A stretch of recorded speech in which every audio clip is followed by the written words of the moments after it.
자, 이제 부동산 개발 관리론으로 들어가도록 할게요.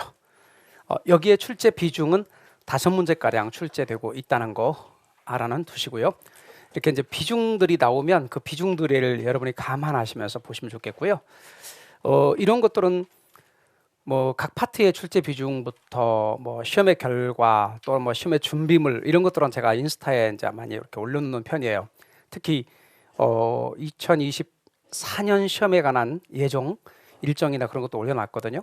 또 시험에 임박하면 뭐 준비물 그런 것도 이렇게 올려놓으니까 혹시 만약에 하시는 분들은 본인 제가 팔로우하는 거 싫으시면 그냥 들어오기만 하세요. 그래서 그렇게 해서 보시면 좋겠고, 그 다음에 밴드에는 계속해서 자료 올리는 거 계속 해 나갈 테니까 그래서 계속해서 또 쭉 하시면 시험 때까지 그것도 곧잘 많아요. 꽤 많아요. 그래서 그걸 꾸준히 하시는 것만도 상당히 많이 도움되는데 개인적으로 볼 때 너무 이렇게 잘하시는 분들이 많거든요.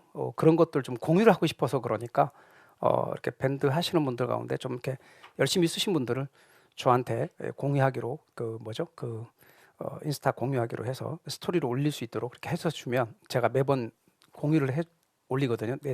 내 스토리에. 그래서 올려서 다른 분들도 이렇게 보면 와, 이렇게 하고 있구나. 전년도에도 그렇게 했는데 계산 문제 정리를 너무 하신 분이 있어서 그거 보더니 하는 말이 그것 좀 얻을 수 있도록 그 사람을 연결해 주세요. 이렇게 하시는 분이 막 있던데 그거는 제가 곤란하고 저는 그분이 이렇게 잘하고 있다는 걸 알려드리고 싶어서 이렇게만큼 잘하고 있다 하는 분들이 있거든요. 자극받거든요, 진짜로. 그러니까 진짜 매번 그렇게 열심히 잘하시는 분들 많아요. 제가 볼 때 너무 칭찬하고 싶은 그런 분들이 많거든요. 근데 한두 분이 아니야. 밴드 보면 너무너무 잘하시는 분들이 많아요. 근데 그런 분들이 이제 공유를 해주시면 이렇게 좀 볼 수 있도록, 여러분이 볼 수 있도록 그렇게 좀 여기다 올릴 수는 없는 거니까, 그래서 하면 제가 인스타나 그런 데 자주 공유할 테니까 좀 올려주시면 좋겠습니다. 자, 이제 부동산 개발 관리론 들어가 보죠. 부동산 이용이라고 되어 있는 부분입니다. 이것의 출제 비중은 조금 높진 않습니다. 근데 살짝 이론적인 얘기가 좀 들어갔는데요. 자, 토지용의 집약도라는 이야기부터 할까요? 먼저 토지용의 집약도라는 말이 있는데요. 이거는 분수입니다. 근데 이거는 의미가 뭐냐면 땅에 노동과 자본의 투입을 하는 거예요. 그러니까 분모는 땅입니다. 땅, 단위 면적 1제곱미터의 땅입니다. 그러면 예를 들어서 1제곱미터 땅이 이만한 땅이라고 합시다. 1제곱미터의 같은 크기의 땅이 이렇게 있다 합시다. 근데 여기에 뭐를 투입하느냐? 노동과 자본을 투입합니다. 그럼 땅에 노동과 자본을 투입합니다. 땅에 노동과 자본을 10단위 투입하는 것과 노동과 자본을 20단위 투입하는 것을 생각해 봅시다. 그럼 노동, 자본, 토지 다시 한번 합시다. 노동, 자본, 토지. 얘네들이 뭐죠? 얘네들 뭐라고 불러요? 생산 요소라고 부르죠. 생산 요소를 결합하는 겁니다. 그럼 땅에 노동과 자본을 투입한다는 말은 생산 요소를 결합한다는 얘기죠. 그래서 생산한다는 뜻입니다. 그러면 노동과 자본의 경우를 투입했을 때 똑같은 크기의 땅에 10단위 투입하는 것과 12단위 투입하는 것 중에서 어느 것이 집약적 이용일까요? 네, 이렇게 하는 게 집약적 이용이에요. 그러니까 이게 올라가는 게 집약적 토지용이라고. 그리고 반대로 이렇게 가는 게 조방적 토지용이고. 그래서 이게 낮아지는 게 뭐냐면 집약적 토지용에 대응되는 말이 많이 안 쓰는 말이에요. 일본에서 주로 쓰는 말인데 집약이란 말은 덜어 쓰는데 집약과 대응해서 듬성듬성이라는 의미가 바로 조방이에요. 조방적. 듬성듬성 놓는 걸 조방이라 그래요. 이렇게 하는 게 집약, 이렇게 하는 게 조방. 근데 집약적 이용을 계속하는 것도 한계가 있어요. 그러니까 집약적 이용을 딱 그쳐야 되는 점. 그럼 제가 한계란 말을 썼는데 한계가 무슨 뜻이냐면 이렇게 말해요. 참는데도 한계가 있다. 그럼 이제 여기가 한계선이야. 그러니까 여기까지는 어떻게 돼? 참았어. 드디어 여기서 폭발했어. 그게 한계. 그 한계는 경계라는 의미가 있고요. 경계. 또 하나는 추가한다는 의미가 있어요. 그러면 집약 한계는 집약적 이용의 한계점. 그러면 조방적 이용의 한계점은 뭐라고 보시면 돼요? 그럼 조방 한계겠죠? 근데 여러분 집약적 이용을 하면 생산 요소를 많이 결합한다 그랬죠? 그럼 생산량이 많이 만들어져요. 생산량은 얼마만큼까지 만드느냐? 이윤이 극대가 될 때까지 만들어요. 그래서 여러분 얘는 이윤 극대점이에요. 근데 조방적 이용을 하게 되면 생산 요소의 결합을 적게 하는 거니까 따라서 이윤이 줄어서 적어도 어디까지가 바로 여기가 손익에 관한 측면을 따져서 분기가 되어지는 점, 그게 바로 조방한계점이에요. 그 위로 가면 이익, 밑으로 가면 손익이 되고 손익분기점이 조방한계점이죠. 그럼 토지를 이용함에 있어서 집약한계가 상한선이 되고 조방한계가 하한선이 되어서 이 사이에서 토지를 이용하는 게 일반적이다 그 말입니다. 그래서 용어를 여러분이 알아두십시오. 자, 여러분 토지는 부증성 때문에 집약적 이용을 해야 돼, 조방적 이용을 해야 돼. 집약적 이용, 이렇게 단어를 알아듣게 되는 거죠. 집약적 이용이 무슨 말인지 모르겠어요. 조방적 이용이란 말은 한 번도 들어본 적이 없어요. 이런 말들을 하시는데 이런 의미를 하나씩 아시면 그 다음에 다음번에 다시 돌아가서 부증성이라는 말과 관련된 토지는 부증성 때문에 집약적 이용을 해야 된다. 땅값이 비싼 곳은 집약적 이용이요, 조방적 이용이요? 집약적 이용이에요. 그래서 외곽에서 도심으로 가면 갈수록 토지의 집약적 이용이 이루어지고 도심에서부터 외곽으로 나갈수록 조방적 이용이 이루어지는 경향이 있죠. 그 다음 용어 입지잉여. 이것도 이런 식으로 기억하지 마시고 제가 이런 예를 들어드릴게요. 여기가 에듀윌 학원이라고 생각해 보세요. 그리고 바로 앞에 음식점 내지는 커피숍이라 합시다. 그런데 똑같은 크기의 음식점 내지는 커피숍이 있어요. 그러니까 여기하고 여기는 크기도 똑같고 맛도 똑같은 음식점 내지는 커피숍이에요.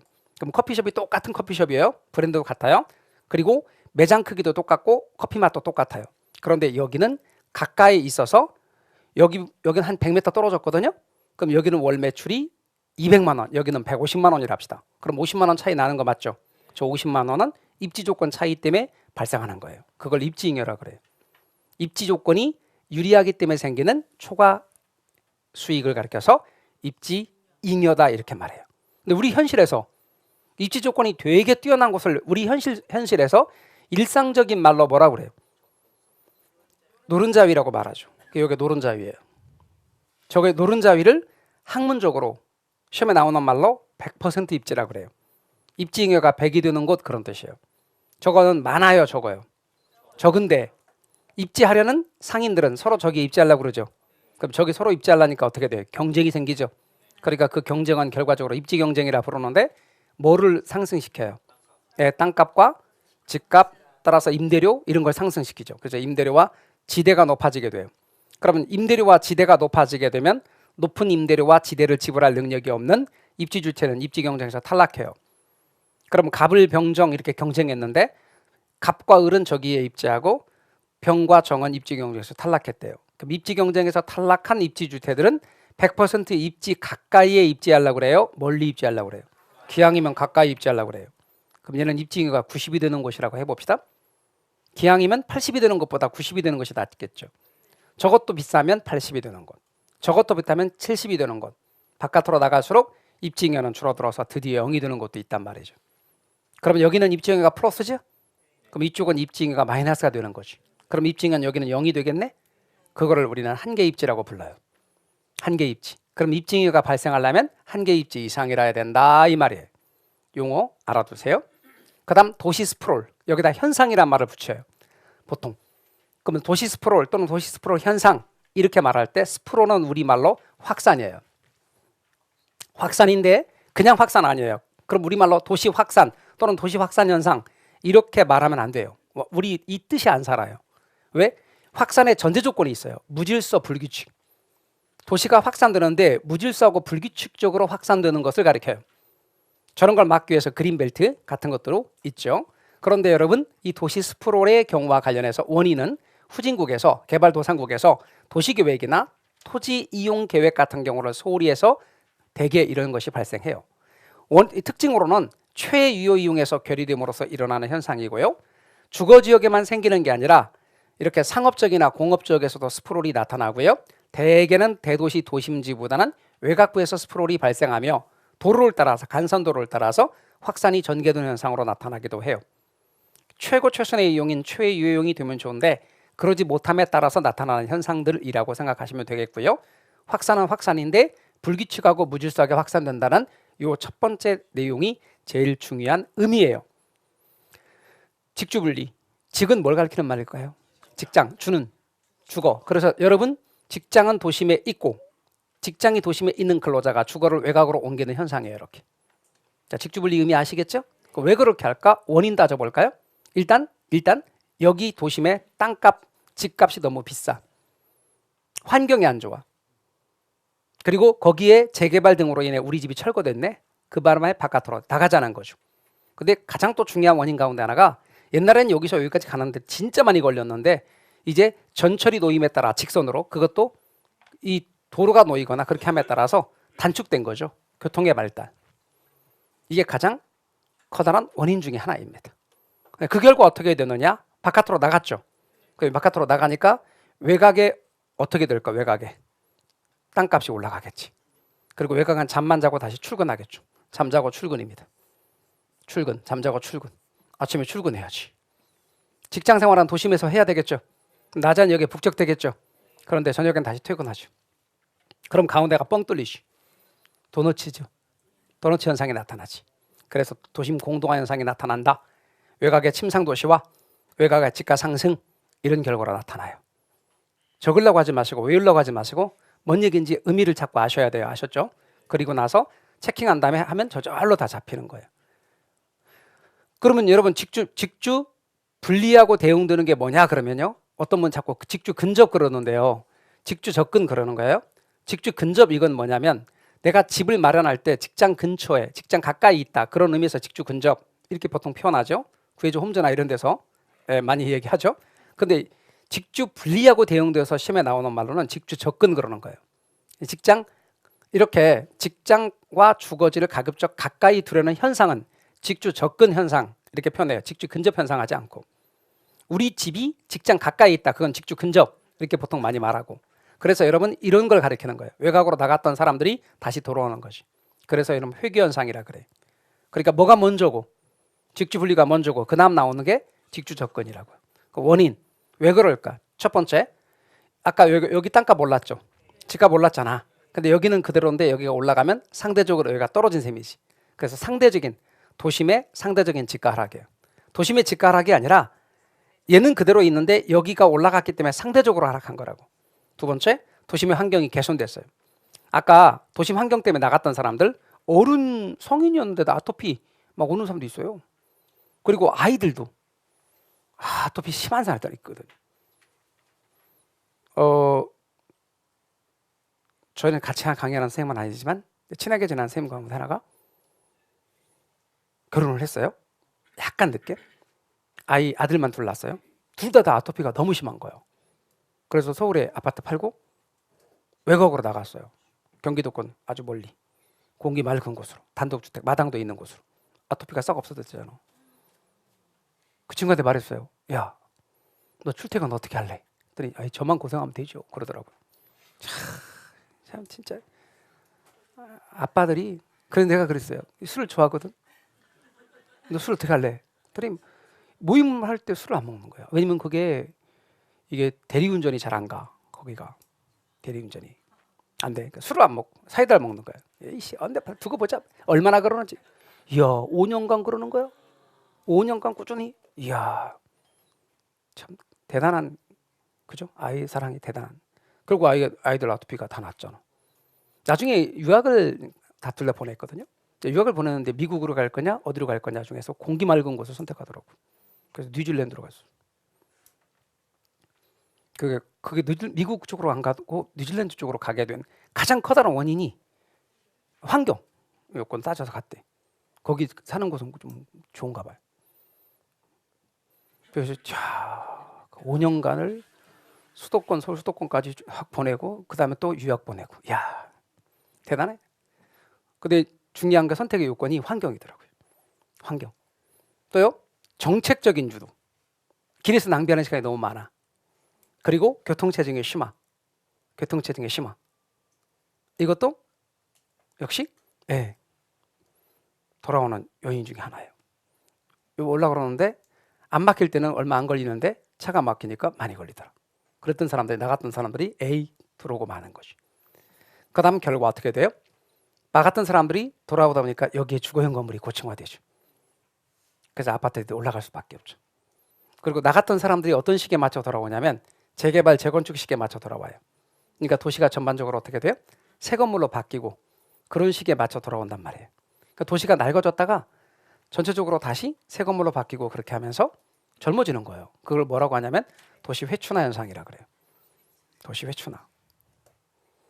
옛날에 그 종로 쪽에서 강의를 이렇게 오랫동안 하면 역사와 전통을 자랑하는 그런 이제 도시가 종로 아닙니까? 옛날에는 우리 어른들 가운데서 강남 이런 거 개발되기 전이에요. 다 약속을 하면 어디서 만나냐면 YMCA 앞에서 만나, 보신각 앞에서 만나. 그것도 보신각도 넓으면 좀 착질까 헷갈릴까봐 파이로트 만년필 앞에서 만나. 이랬거든. 그래서 이 종로 이가에서 만나서 재밌게 놀다가 걸어서 종로 상가까지 가서 영화 보고 막 그랬거든. 그게 그 핫플레이스였어 그 당시. 그런데 강남 개발되고 젊은 층들이 이제 안 가기 시작하는 거예요. 거기서 강의하고 나서 점심 먹으러 나가면 맨 식당이 있는 게 무슨 설렁탕집, 내장탕집, 어른들 좋아하시는 음식들이. 근데 그것도 역사와 전통을 자랑하는 뭐 3대 막 이래. 맛은 진짜 있어. 그 뭐 설렁탕집 가면 막 한 숟가락 딱 드시고 갈비탕집 가시면 어른들 다 연세가 드신 어른들 그런 도시였다고요. 그런데 언제부터 다시 젊어지기 시작했어? 청계천이 복원된부터 가족 단위 아들이 도 그리고 음식점들도 젊은이들이 좋아하는 것들로 많이 바뀌게 되고 다양한 음식들도 만들어지고 그래서 전반적으로 도시가 젊어지게 되는 도시 회춘화 현상 나타나게 되는 거죠.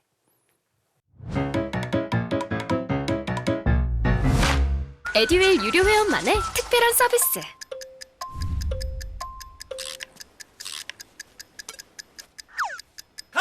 하치하차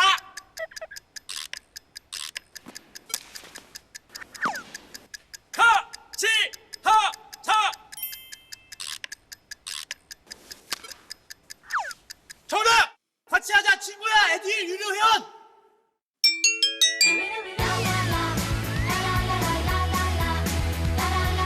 친구 소개하고 현금 받는 혜택. 오직 에듀윌 유료 회원에게만. 에듀윌. 부동산 개발의 과정과 위험 분석에 대한 이야기로 건너가 보도록 하겠습니다. 자, 부동산 개발입니다. 이제 여러분 부동산 개발의 법에 이렇게 나와 있는 건데 이게 시험에다 나온 그대로의 기출 지문이에요. 볼까요? 자, 타인에게 공급할 목적으로 토지를 조성하거나, 그러니까 토지를 조성하는 건 개발이에요. 건축물을 건축, 공작물을 설치하는 행위로 조성, 건축, 대수선, 리모델링, 용도 변경 또는 설치되거나 될 예정인 부동산을 공급하는 게 개발의 개념이래요. 그런데 여러분은 이렇게도 보셔야 되지만 하나 깊이 기억해야 될 게 뭐냐면 시공을 담당하는 행위는 제외된대요. 이게 법령에 있어. 시공을 담당하는 행위는 뭐냐? 이건 단지 시공사가 부동산 개발업자의 주문을 받아서 단순히 건물을 지어주는 행위에 해당되기 때문에 얘는 그냥 개발의 개념에서 제외된대요. 그래서 앞으로 시공을 담당하는 행위는 개발의 개념에서 제외된다. 알아두시고 그럴 때 시행사의 시행이 부동산 개발업이고 시공사의 시공은 건축공사업이에요. 그러면 여기서 시행사, 시공사 하는 말을 공법에서 공부할 건데 제가 또 한번 말해보면 시행사는 공사 모든 공사의 전 과정을 책임 맡아서 관리하는 회사가 바로 시행사로서 예를 들면 재건축 같은 거 할 때 토지 소유자 조합, 말하자면 조합 또는 이렇게 토지 소유자나 아니면 재건축 아파트, 재건축 조합 같은 경우가 시행사가 된다면 시공사는 우리가 알고 있는 건설 회사들 있죠. 그런 건설 회사들이 바로 시공사인 겁니다. 그리고 우리가 부동산 개발업자라고 말하면 바로 이 시행사를 가리키는 겁니다. 그래서 개발의 개념 속에는 시공의 개념이 빠진다. 이렇게 여러분이 알아두시고 그 다음에 여러분 이 부동산 개발을 외관에 따라서 분류해보면 눈에 보이는 건 유형적 개발입니다. 눈에 안 보이면 무형적 개발이고 같이 이루어지면 복합적 개발이거든요. 그러니까 토지의 물리적 변형을 초래하는 행위는 뭐다? 유형적 개발이지. 토지의 물리적 변형은 초래하지 않지만 이용 상태의 변경을 초래하는 게 무형적 개발이에요. 그럼 건축사업, 토목사업, 공공사업 이런 것들은 다 눈에 보이죠. 그러니까 유형적 개발이지. 요거는 무형적 개발로서 이용 상태의 물리적인 변형은 초래하지 않지만 이용 상태의 변경을 초래하는 용도, 지역, 지구의 지정이나 변경 이런 것들은 무형적 개발에 들어가고 우리가 공법에서 배우는 대부분의 토지 형질 변경 사업이나 도시 개발 사업 같은 경우는 복합적 개발이고 아셨죠? 그다음 부동산 개발의 순서가 7단계로 나뉘는데 제일 먼저 구상을 해야 돼요. 그게 아이디어 단계인데 아이디어가 외래어지만 요새는 우리나라 사람들이 영어에 상당히 보편적으로 쓰는 영어들에 대한 부담들이 별로 없어요. 아이디어가 외래어라고 생각을 안 해. 그래서 그냥 아이디어 단계라고 나와. 그냥 시험에. 그리고 가로하고 아이디어라고 영어 안 써. 그냥 아이디어라고 한다고. 제일 먼저 아이디어 단계. 자, 구상을 했어요? 그 다음 뭘 해야 되냐면 토지를 구입하면 안 돼. 토지 구입 전에 먼저 예비적 타당성 분석을 해봐야 돼요. 타당성 분석이 뭐냐면 개발 사업을 하는 게 타당한지 타당하지 않은지를 분석하는 게 타당성 분석이에요. 근데 그걸 예비적으로 해봐요. 왜? 아직 토지 구입 전이니까. 그럼 예비적 타당성 분석을 해서 계략적으로 분석했죠? 타당성이 있어 보여. 그럼 토지를 구입하는 거예요. 근데 토지를 먼저 구입했네? 그리고 분석해보니까 타당성이 없어. 물리지도 못하고 망하는 거예요. 그러니까 어때요? 토지 구입 전에 예비적 타당성 분석이란 걸 한다고. 저걸 줄여서 예타라고 한다고. 예타. 많이 들어보셨을 거예요. 국책사업 같은 경우는 저 예타 기간만 하더라도 거의 1년 이상씩 잡아요. 그리고 그때 타당성이 없으면 그 사업 안 한다고. 그래서 여러분 이렇게 타당성 분석을 하고 예비적으로 하고 그 다음 토지를 구입해요. 자, 토지 구입했으니까 세밀하게 타당성 분석이 이루어져야지. 그래서 여러분 자연스럽게 아예부타거든요. 아예부타. 첫 번째 아이디어 단계. 그 다음에 토지 구입하면 안 되죠. 예비적 타당성 분석. 예타. 예비적 타당성 분석. 토지 구입이니까 부지 구입. 그리고 타당성 분석. 그리고 그 땅 담보로 이제 금융권으로부터 자금을 조달한단 말이에요. 그러면 건설이야 금융이야? 금융해야지. 그리고 나서 건설을 시작해야지. 그리고 마케팅은 제일 나중에 이루어지겠지. 자, 순서 이해했죠? 그러니까 아예부타 금건마지. 아예부타 금건마. 그러면 여러분이 이해 없이 아예부타 금건마 하지 마시고 제일 먼저 뭐라고? 구상을 해야 돼. 아이디어 단계. 그리고 토지를 구입한다고 아니면 예비적 타당성 분석을 한다고. 예타를 한다고. 그 다음 토지 구입한다고. 그 다음 타당성 분석을 하고 그 땅 담보로 금융권으로부터 자금 조달하니까 금융 그리고 나서 건설 그리고 마케팅. 아예부타 금건마. 시험에 2번이나 순서를 물어봤단 말이에요. 여러분이 이해하지 않고 저거 단어 막 위잖아요. 그러면 나중에 저거 7개가 아니라 6개만 나오면 당황해. 아예부타 금건마 7개 위였는데 거기는 6개만 하나 빼고 나온단 말이에요. 당황한단 말이에요. 그러니까 여러분이 내용을 일단 이해하고 그 다음에는 아예부타 금건마 이거다. 아셨죠?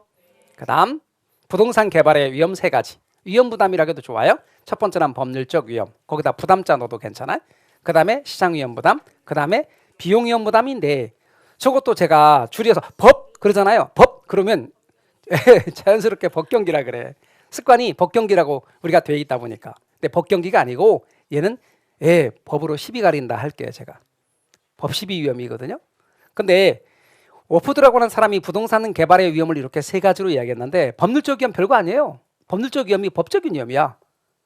그러니까 예를 들면 이런 거지. 토지이용 규제와 관련된 것들.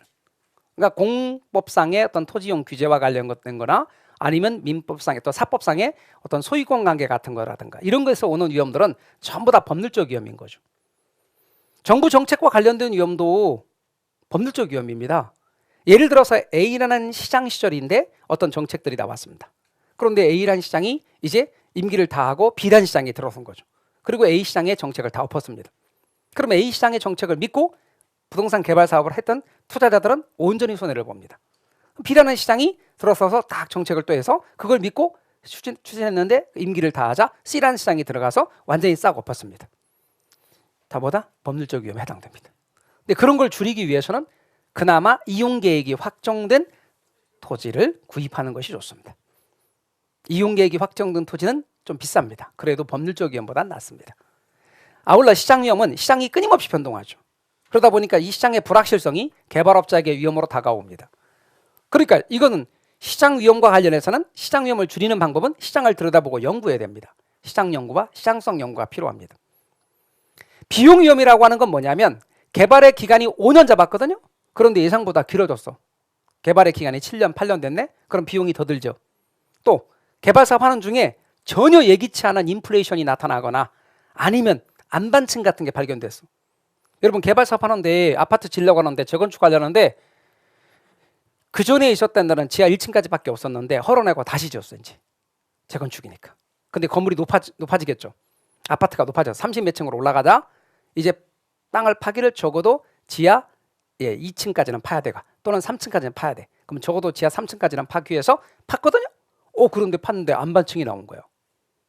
이거는 예상보다 비용이 더 나오겠지. 그래서 여러분 개발 사업에 이런 내용들이 생기는 거. 예상보다 비용이 많이 나와서 개발 사업이 실패할 위험을 비용 위험이라고 하고, 요거 줄이는 방법은 최대 가격 보증 계약이라는 게 있는데 저거 별거 아니고 일정 금액까지는 개발업자가 비용을 부담하지만 일정 금액을 넘어서는 부분에 대해서는 시공사가 비용을 부담해서 완성하기로 하는 계약인데요. 요거는 이제 이론 강의 들어가면 제가 또 말씀드릴게요. 여하튼 최대 가격 보증 계약을 체결하면 개발업자는 비용 위험으로부터 자유로워질 수 있다. 자, 위험 세 가지. 법률적 위험, 시장 위험, 비용 위험, 나중에 제가 법 시비 위험 그렇게 말한다 그랬어요. 법으로 시비 가린다 하는 위험, 이렇게 따라서 그렇게 세 가지 위험이 있다는 것 알아두시면 좋겠습니다. 그 다음 부동산 개발의 타당성 분석으로 건너갑시다. 자, 부동산 개발의 타당성 분석입니다. 여러분, 부동산 개발의 타당성 분석과 관련해서 유념할 것이, 이 부동산 개발의 타당성 분석은 시험에 잘 나오는 파트예요. 개발론 부분에서 부동산 개발의 타당성 분석은 좀 잘 나오는 부분이에요. 그래서 여러분은 이 부동산 개발의 타당성 분석은 조금 중요하다. 단어 뜻부터 우리가 한번 가볼까요? 여러분, 아까 제가 타당성 분석 이렇게 말했는데 부동산 개발 사업을 하는 것이 타당한지, 개발 사업을 하지 않는 게 타당한지를 분석하는 게 뭐라고요? 타당성 분석이에요. 타당성 분석이에요. 그런데 이 타당성 분석의 순서가 다음과 같이 5가지 단계로 나누어져요. 자, 그래서 여러분 자세히 구분하면 5단계, 크게 구분하면 2단계예요. 그래서 5단계부터 먼저 얘기해 볼게요. 제일 첫 번째는 지역 경제 분석이에요. 그 다음 두 번째는 시장 분석, 세 번째는 시장성 분석, 네 번째는 타당성 분석, 다섯 번째는 투자 분석. 이렇게 5단계예요. 저게 뭘 의미하는지 이제 설명을 드릴 거고, 여하튼 중요한 건 저는 앞으로 이렇게 말할 겁니다. 이게 시자가 2개 들어감에도 불구하고 이렇게 하지 않고 그냥 지시성 안 할 겁니다. 지시성 안 하고 지시시, 타투 이렇게 할 겁니다. 근데 지시시와 타투로 구분하는 이유가 지시시가 뭐고? 시장 분석이고, 타투가 뭐고? 경제성 분석입니다. 그래서 얘가 시장 분석입니다. 얘가 경제성 분석입니다. 그런데 이제 하나씩 이야기를 해볼 겁니다. 하기 전에 시장 분석이 2개 있죠. 그러면 여러분 봐봐요. 이렇게 묶어서 시장 분석이네. 여기 시장 분석이고, 그럼 글자로 구분이 안 가네. 그럼 넓은 의미의 시장 분석과 좁은 의미의 시장 분석이 있는 거예요. 자, 이게 넓은 의미일까 좁은 의미일까?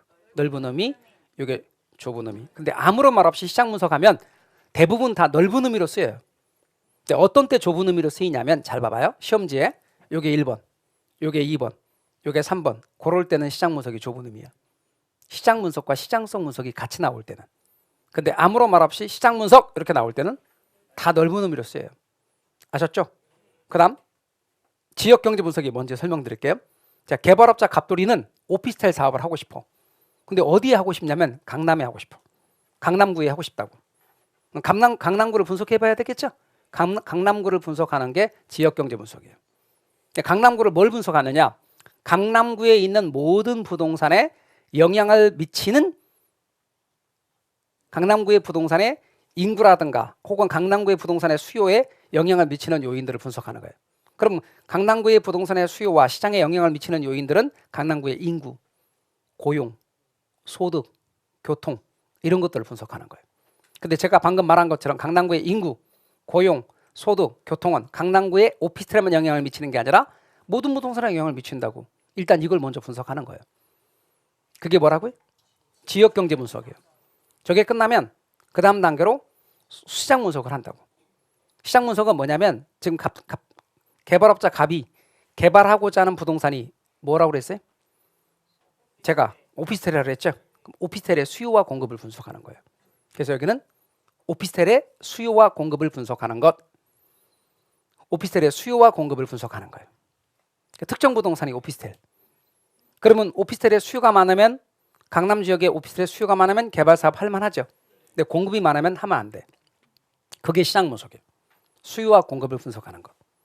그 다음 단계로 할 거는 시장성 분석인데요. 지금 개발하고자 하는 부동산이 뭐라고 그랬죠?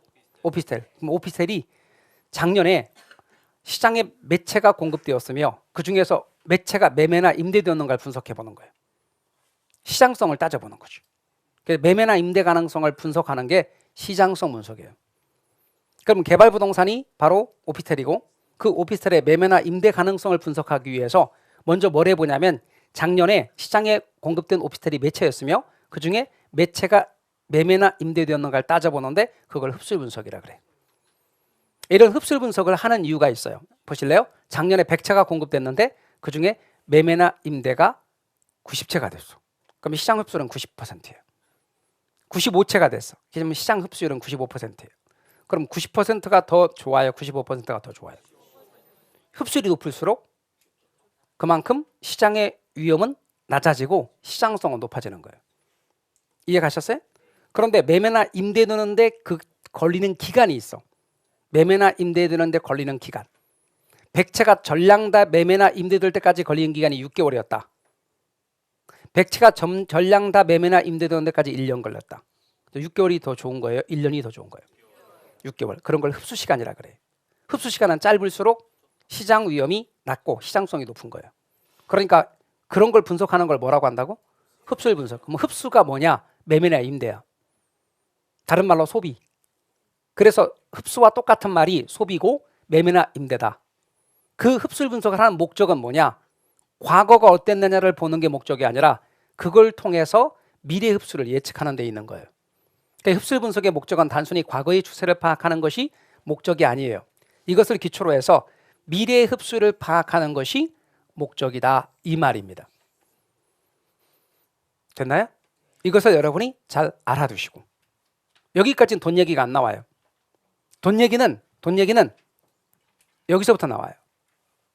여기까지는 돈 얘기가 안 나와. 여기는 자료와 정보를 수집하는 거예요. 그래서 여러분이 유념할 것은 돈 얘기는 여기서부터 나온다. 그래서 여러분 이걸 기초로 해서 수익과 지출을 분석해 보는 거예요. 수익이 많으면 수익성이 있는 거예요. 지출이 많으면 수익성이 없는 거예요. 수익성 여부를 판단해 보는 것이. 그게 타당성 분석이에요. 그리고 최종적인 수익이 있다. 그럼 투자 결정하는 것이. 그게 투자 분석. 그래서 쟤는 이렇게 할 겁니다. 5단계는 지시시, 타투예요. 근데 시장과 시장성 중에 시장이 더 먼저예요. 2글자가 더 먼저고 3글자가 나중이에요. 지시시, 시장이 가운데 있어요. 시장, 지시시, 그게 시장 분석이에요. 지시시, 시장이 먼저고 시장성이 나중이에요. 지시시, 시장 분석이에요. 타투는 돈 내기 왜요? 타투는 돈 내고 하는 거예요. 타투, 돈 내고 하는 거예요. 타투는 돈 얘기예요. 타투는 경제성 분석이죠. 지시시, 타투예요. 지시시는 시장 분석이고 타투는 경제성 분석이고 그리고 순서는 시장 분석이 먼저고 경제성 분석이 나중이에요. 그래서 항상 여러분은 순서가 시장 분석이 먼저 경제성 분석이 나중 시경 성시경 씨 노래 되게 잘하죠. 시경 따라서 시장 분석이 먼저고 경제성 분석이 나중이에요. 그래서 선행 분석, 시장 분석, 후행 분석, 경제성 분석 이렇게 넘어가요. 그래서 시장 분석이 먼저예요. 이건 뭐냐? 수요 공급을 분석하는 거예요. 왜 그러냐? 그거 사업 할까 말까 따져보는 거지.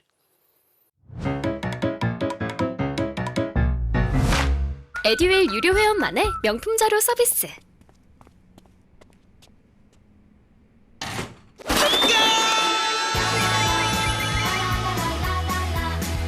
고퀄리티 명품 자료의 혜택. 오직 에듀윌 유료 회원에게만. 에듀윌. 오피스텔에 수요가 많아. 그럼 개발 사업 해요? 안 해요? 해요. 공급이 많아? 하면 안 돼요. 그래도 나는 잘할 수 있어. 화이팅. 그러면 안 돼요. 되게 공급이 많다는 말은 공실이 많다는 뜻이에요. 나도 거기서 가봤자 공실 하나 더 못하는 것밖에 안 돼요. 그래서 이걸 따져봐야 돼요. 그리고 또 2단계에서 뭘 따져봐야 되냐면 각종 제약 조건에 대한 분석도 따져봐야 돼요. 그게 뭔 말이냐? 제일 첫 번째 이런 거예요. 여러분 강남에 한 15층짜리 건물 하나 가지고 있으면 좋아요, 안 좋아요? 시큰둥하시는데 반응이. 저 도로변에 있는 거 15층 저거 꽤 돼요. 돈 열심히 모아갖고 매달 100만 원씩 모아갖고 못 사요 저거. 그러니까 비싸다고요. 저걸 지었다는 거 아닙니까? 딱 지었어 건물을. 딱 지었는데 너무 좋잖아. 그래서 가족 친지 다 불러 모았죠. 축하해야죠. 그래서 축하 테이프를 끊고 자 박수 짝짝짝 박수 소리 3번에 빌딩 무너졌대. 토양 구조물에 지지 능력이 없어서. 그런 거 따져봐야 돼. 그 물리적 제약 조건이에요. 뭔 말인지 아셨죠? 물리적 제약도 따져보고. 두 번째는 법률적인 측면이 있잖아요. 어떤 건물은 똑같은 땅인데 땅 크기가 똑같은데 건물이 반듯하게 올라간대. 근데 똑같은 땅인데 얘는 건물이 잘린대. 왜 그럴까? 용적률 차이 때문에. 그러니까 여러분 건물이 반듯하게 올라가는 그런 건물의 경우는 그 땅은 비싸겠지. 요거는 똑같은 크기의 땅이라도 윗뒤 잘린대. 그러면 좀 싸겠지. 그러면 일반적인 사람들은 잘 몰라 그런 거를. 그럼 여러분 공인중개사일 때 비싸더라도 요걸 사는 게 좋아요. 왜요? 같은 크기인데. 아이 이렇게 해야 건물이 반듯하게 올라가고 나중에 가치도 있고 좋아요. 이걸 설득할 수 있어야 돼. 내 말 믿고 사이씨. 아 물어보지 말고 나도 몰라. 그냥 사. 이렇게 하면 안 되지. 그럼 여러분이 설득을 해야지. 그런 내용들에서 알아. 그리고 항상 따질 때도 법률적인 측면들이 제약으로 온단 말이에요. 법률적 제약 조건도 따져봐야 돼. 비용은 얼마나 들면서 수익은 얼마나 나오는지 경제적 제약 조건도 따져봐야 돼. 만들어 놓고 나서 돈이 안 돼가지고 나중에 완성도 못하고 그러면 문제가 있죠. 내가 자금 동원 능력은 얼마나 되고 그리고 그것에 대해서 수익은 얼마나 나올 거고 이런 경제적인 제약도 따져봐야 돼. 자, 근데 법률적, 경제적 그리고 물리적 아무런 제약이 없네. 그런데도 또 하나 제약이 있을 수 있어요. 오피스를 짓는데 사람들이 우르르 지역 주민들이 와서 포크레인 밑에서 들어 누웠어. 못 한다는 거예요. 못 짓는다는 거예요. 여기다 오피스를 못 짓겠다 이렇게 하는 거예요. 지역 주민들의 여론과 정서 다 따져봐야 돼요. 그게 사회적 제약이야. 그러니까 그 지역 주민들의 여론과 정서나 이런 것들도 되게 중요하다고요. 각종 제약 조건에 대한 분석들을 다 해봐야 된다고. 그 부동산 개발업자는 시장 분석 단계에서 이런 각종 제약 조건에 대한 분석들이 다 끝나줘야 돼. 그리고 나서 경제성 분석으로 넘어가는 거예요. 경제성 분석은 제가 돈 얘기라고 그랬죠. 그러니까 수익성 여부를 판단해서 최종적인 투자 결정하는 거예요. 그래서 앞으로 돈 얘기 나오면 다 경제성 분석이에요. 그래서 답을 찍을 때 제가 탁탁탁 알려드리잖아. 예를 들어서 이런 거 나온단 말이에요. 여러분이 딱 봤을 때 순영업소도 그런 건 어디서 나올 것 같아? 시장 분석, 경제성 분석. 경제성 분석이라니까. 세전 현금 흐름, 세후 현금 흐름. 경제성 분석이지. 순영가나 내부 수익률. 그렇죠. 그러니까 다 돈 얘기는 전부 다 뭐예요? 경제성 분석이라니까. 얘는 자료와 정보 수집하는 거고. 그러니까 개론은 말이죠. 이렇게 처음부터 기초를 잡으면서 답을 맞추는 훈련을 계속 해나가는 거예요. 조금씩 좀 스며드는 거지. 스며드는 것이. 그래서 나중에 찍다 보면 답이야. 이렇게. 시험을 볼 때 내가 많이 아는 것 같지 않은데 이상하게 답이 잘 찍혀요. 그런 것도 있다니까. 그래서 내가 생각으로 가면 50점 나왔는데 실제 시험 봤더니 65점 나왔어. 이런 분도 많다고. 그래서 여러분 계속 그런 훈련들이 되면 나중에 점수가 잘 나와요. 이런 말들이 이제 시험 딱 끝나고 나서 많이 생각이 나실 거예요. 자, 그다음 개발권 양도제라는 게 있어요. 뭐라고요? 개발권 양도제가 뭔가 TDR이에요. 여러분 개발권 양도제는 이런 거예요. 개발권 양도제는요. 일단 체킹부터 할 것이 우리나라 시행하는 제도냐 시행하고 있지 않는 제도냐 시행하고 있지 않아요. 우리나라에 시행하고 있지 않는 제도예요. 그러면 이것은 우리나라에 시행하고 있지 않은데 왜 배우느냐. 일단 시행하려고 그랬어요. 어느 때? 이명박 정부 때. 아주 구체적으로 연구했어요. 구체적으로. 그런데 미국의 제도를 우리나라에 도입하고자 하는 거죠. 그럼 미국은 하고 있는 제도죠. 그러면 일단 우리나라 시행되고 있지 않지만 우리가 언급하는 내용들은 대부분 미국의 제도를 기준으로 해서 언급하고 있다고 생각하면 돼요. 일단 얘는 딱 봐도 개발하면 안 되겠죠. 여기다가 2층, 3층 올릴 수 있어 없어? 없지. 개발을 하면 안 돼요. 보존해야 되지. 보존 지역이에요. 개발이 제한되는 지역입니다. 개발할 수 있겠죠. 건물 올라갈 수 있겠죠. 이 지역은 올라갈 수 있습니다. 이명박 정부 때 연구했던 자료를 가지고 구체적으로 말합니다. 북촌, 서촌이야. 그리고 종로 제동 같은 데요. 그리고 거기를 뭐라고 부른다? 한양도성 이렇게 불러요. 지금도. 한양도성이에요.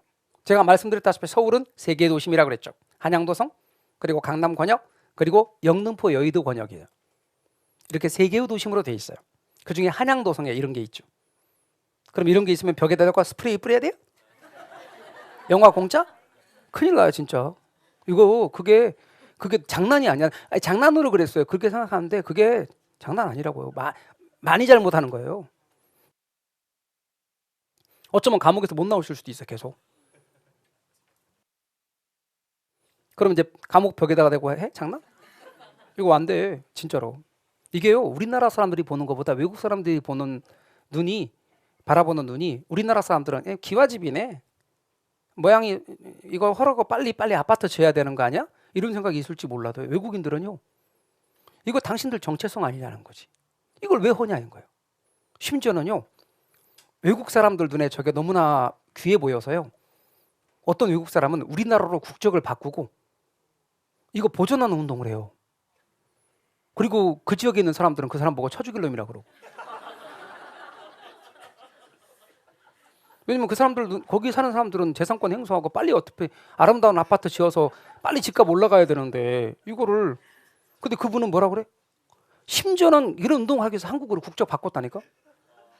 아니라는 거야. 이게 얼마나 귀한 거냐는 거야. 개발하면 안 된다는 거야. 이게 한국인들의 정체성이고 너무너무 귀한 건데 이걸 왜 다 자꾸 하냐 이거지. 이렇게 하는 그런 분도 있어요. 대단한 분이에요. 심지어는 법정 싸움도 한다고, 그분이 나서가지고. 자, 이제 한국인이죠. 안 된다는 거예요. 우리 한국인들은 법정 싸움을 하잖아. 빨리 아파트 지려고. 근데 그분은 보존해야 되겠다 그래요. 대단하죠. 그래서 여러분, 문화 유적이라든가 생태 환경이라든가 이런 거 보존해야 되겠다는 거예요. 그 대신 여기는 개발하는 거예요. 근데 이렇게 하면은 재산상의 손해가 나타나잖아. 그러니까 어떡하고? 여기는 개발하는 대신에 이 개발할 수 있는 권리를 이쪽에 팔아서 보상이 이루어지도록 하는 거예요. 그래서 이렇게 하는 거지. 규제지역 토지 소유자의 재산상의 손실을 시장을 통해서 해결하는 제도예요. 좀 더 구체적으로 말해 볼까요? 이게 미국의 제도를 우리식으로 도입했는데 미국은 소유권으로부터 개발권을 따로 분리해낼 수 있어요. 근데 우리는 그게 어려워요. 그러니까 우리는 어떻게 하냐면 용적률이 있죠. 그걸 넘긴다고 생각하면 돼요. 그럼 현재 우리나라의 용적률 규제 상한선이 여기라고 가정해봐요. 여기는 보존지역이고 개발지역인데 이게 용적률 규제 상한선이거든요.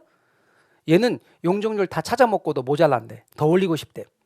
더 올릴 거예요. 더 올릴 거예요. 그런단 말이에요. 근데 얘는 용적률 못 찾아먹어. 아까 말했잖아요. 거기 오래된 한옥이라고 거기다 어떻게 올리냐고. 그거 헐지 말라는데 어떻게 네 모델링을 해? 예? 기와집 위에다가 2층 3층 올려? 안 된단 말이에요. 그러니까 이 사람들은 손해가 나는 거지. 우발 손실. 이 사람들의 우발 손실을 어떻게 할 거냐는 거지. 결국은 아까 말한 것처럼 이분들도 이게 진짜 몰라가지고 그거 헐라고 그러겠어요? 다 보존해야 되는 거 아닌데 재산상의 손해가 나니까 헐어내고 아파트 짓겠다는 거 아니겠어요? 그러니까 이 사람들의 손해를 이렇게 용적률을 넘겨줘. 그러면 예를 들면 구체적으로 강남 지역에 아파트들 재건축하겠다는 조합에 이렇게 용적률을 넘겨주는 거야. 그래서 30층까지만 지으라 했더니 싫다 50층 올라가겠다 하는 데에 얼마든지 올리라는 거야. 사와서. 그래서 이익을 얻은 그 부분을 가지고 보상하는 거야. 이렇게. 제 말 이해가 되셨죠?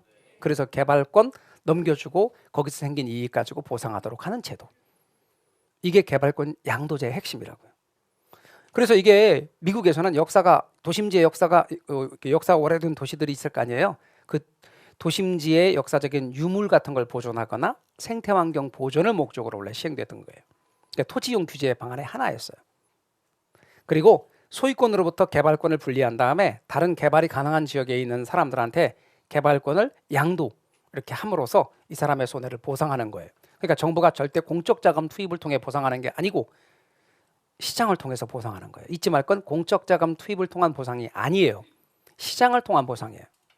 이렇게 보상하면 이 사람들의 형평성, 이 사람들의 손해를 보상할 수 있기 때문에 형평성이 어느 정도만큼 보완되겠죠. 형평성을 높이고자 하는 제도예요. 근데 이렇게 좋은 제도가 현재 왜 그러면 고역까지 했는데 왜 이걸 안 하느냐, 이유가 있죠.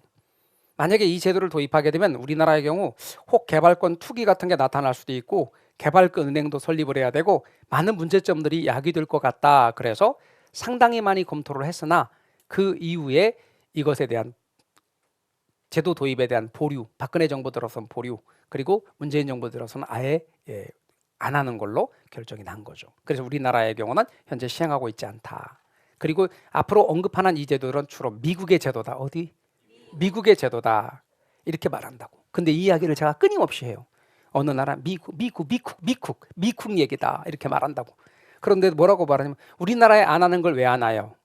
물어보는 질문부터 이렇게 얘기를 계속했음에도 불구하고 우리나라에 이런 제도가 없는데 왜 이 제도에 대해서 공부할 필요가 있나요? 이렇게 하는 분도 많거든요. 그런데 실제로 이 제도의 의미는 우리한테 중요해요. 그래서 시험에 옛날에는 이게 통으로 한 문제가 나왔어요. 전체가 다. 아까 말한 것처럼 이명박 정부 때 도입하려고 할 때는 한 문제가 통째로 다 나왔어요. 그런데 이제 도입이 보류가 되고 그 다음에 지금 도입하지 않는 상태에서 한 줄씩 나와요. 5개 선택지 중에서 한 줄씩 등장을 해요. 그런데 제도가 도입되지 않았다. 그러니까 우리나라 시행하고 있지 않다. 이렇게 나오거나 아니면 이게 공적 자금 투입을 통해 보상하는 게 아니라 시장을 통한 보상이다. 이렇게 나오거나. 아셨죠? 그래서 형평성을 보완하는 제도다. 이렇게 여러분 알아두시면 되겠습니다. 그래서 개발권 뭐라고요? 양도제. 다른 말로 개발권 이전제라고도 해요. TDR. 개발권 양도제 의미 알아두십시오. 그 다음 민간의 부동산 개발 방식 이야기는 쉬었다 하겠습니다. 쉬었다 하시죠.